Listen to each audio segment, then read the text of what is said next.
Jordan with Dirty Diesel.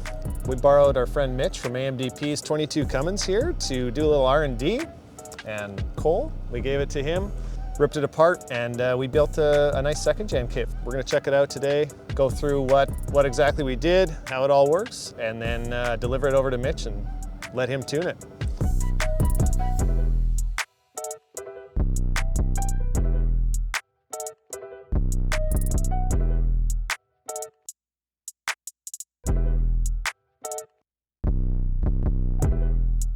So with this kit, we started with a Steed Speed exhaust manifold that mounts a S400 turbo.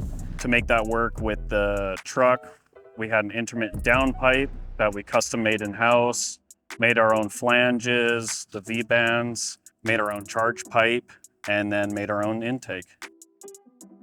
Nice thing about this kit is you're not gonna have to buy a downpipe that makes you...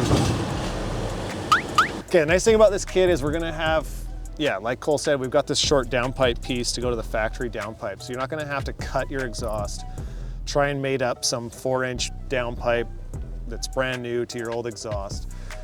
It's just gonna drop in place, 2 V-bands, it's done. We've got the hot pipe, it's V-band right to the turbo. Nice straight shot right to the intercooler.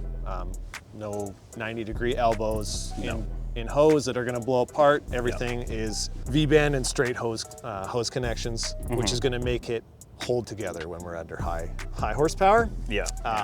Looks like you also did something cool with the ram air intake. So these trucks have factory ram air intake with a huge plastic box that we got rid of. Yeah. So we wanted to make it aesthetically pleasing.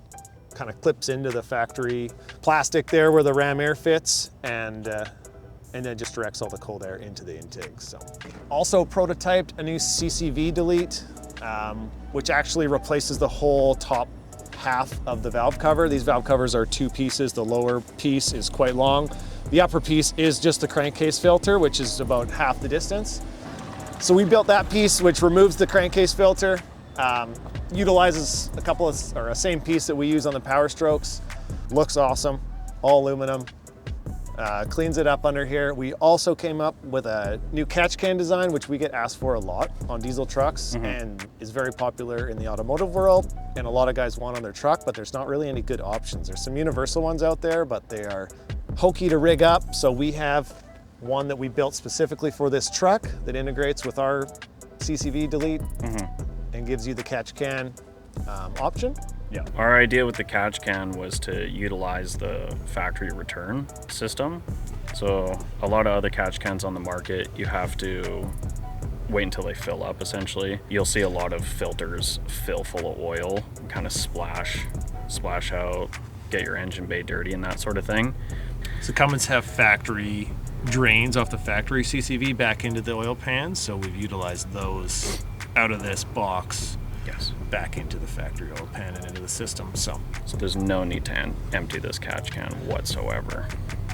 You're getting a nice efficient CCV system without having the factory filter that is $150 and plugs up all the time. So yeah, the engineer we have on house too, Tyler, he took into consideration if you do develop crankcase pressure, you won't see it feed back up through the return line and pressurized from both sides, spewing out. So it'll be check valved, and you won't have any of those issues. Other than that, I think this thing's just ready to rock. Let's take it over and give it to Mitch and see what he thinks. Make some horsepower. Yeah, let's make some noise.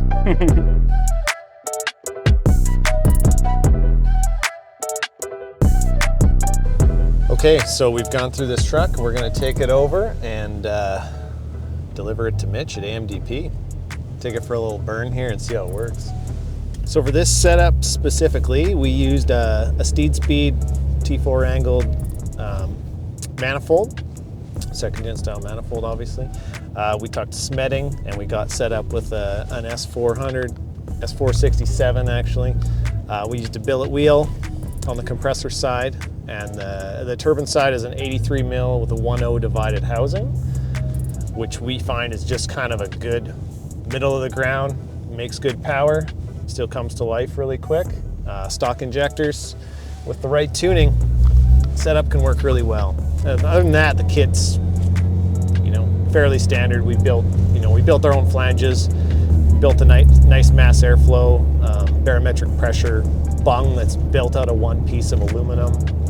So you're not having any mass airflow sensors on corners in the pipe anywhere that's going to mess with the tuning.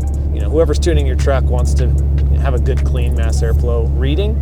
That was obviously we're building this truck for a tuning company, so he that was one of his specific instructions. So yeah, we kind of built it all to suit, so it's not only easy to put in, but it's easy to tune as well. So, and considering this truck has no tuning, it drives amazingly well. Like, a characteristic of these trucks is to really lug all the time. Like, as soon as we're going down the highway or even in town here, single grab like 5th gear and just sit at 1,000 RPM. And with the VGT turbo, that's fine because it'll spool it up quick.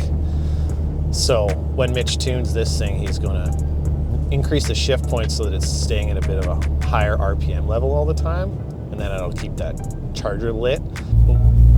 See, right now we're at like 1,100 RPM, and if I roll into it, it's just takes a bit to come to life. Whereas if we're going from a stoplight, the converter's unlocked, we can get the RPM up, and it drives like an animal.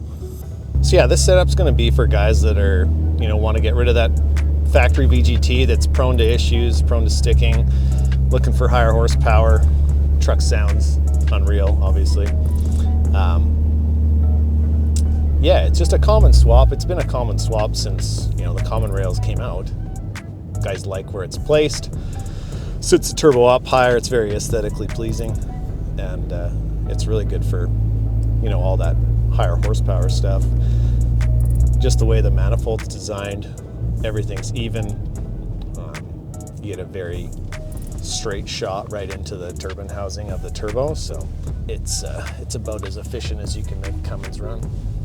Yeah, we are definitely lucky to have everybody so close. Our manufacturing shop is just down the road from our regular repair shop and warehouse, and AMDB tuning is just in between the two. So we have a dyno, he has a dyno, we've got access to all sorts of parts and the ability to machine whatever we need, and steed speeds across the bridge. So we're in a very good geographical location to come up with some cool stuff.